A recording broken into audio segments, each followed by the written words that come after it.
In the past 3 decades, Hanford has made important strides in cleaning up the contamination left from the plutonium production processes. Dennis Faulk and John Price share the progress made stopping the waste discharge to the soil, cleaning up the 300 area where the fuel manufacturing operations took place, and the 100 area where the reactors are located.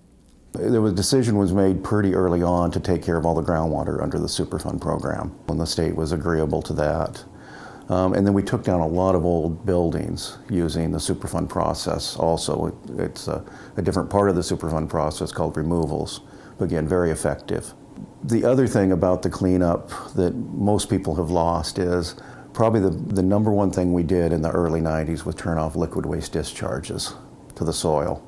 It's pretty hard to clean up groundwater if you still got millions and millions of gallons of contaminated water continuing to recharge it. So by about 1995, all the liquid discharges outside of 1 or 2 septic systems had been turned off. And that really, if you look at Hanford cleanup, it got started in earnest about 1995. So just about every plant was discharging waste. They weren't operating, but they still had cooling water that had to go through them. Of course, large septic systems. Hanford is a big city, well, 20,000 people. So again, all that infrastructure, water still had to happen. They built 2 treatment facilities, one in 200 East and one in 300 area.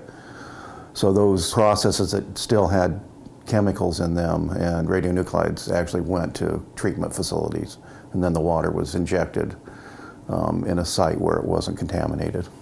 And then I think from about 2000 or so, maybe the mid-1990s until about 2010, there was really a big focus on cleaning up the Columbia River corridor. And I think that's been a tremendous success, and I give Dennis Faulk a lot of credit for that. When we started in 2000, there were 50 radioactive waste burial grounds just along the Columbia River corridor, and there's another 25 in the middle of Hanford. But out of those 50 along the Columbia River corridor, all but 1 have been cleaned up now, and that's a huge success, because in the long term, leaving radioactive waste in burial grounds, less than a half a mile from the Columbia River, and in what's a national monument now would not have been a good idea. In the long term, people and animals would have gotten into them, and geologic processes would have taken place, and eventually, some of that waste would have gotten out into the environment. So that's been a huge success.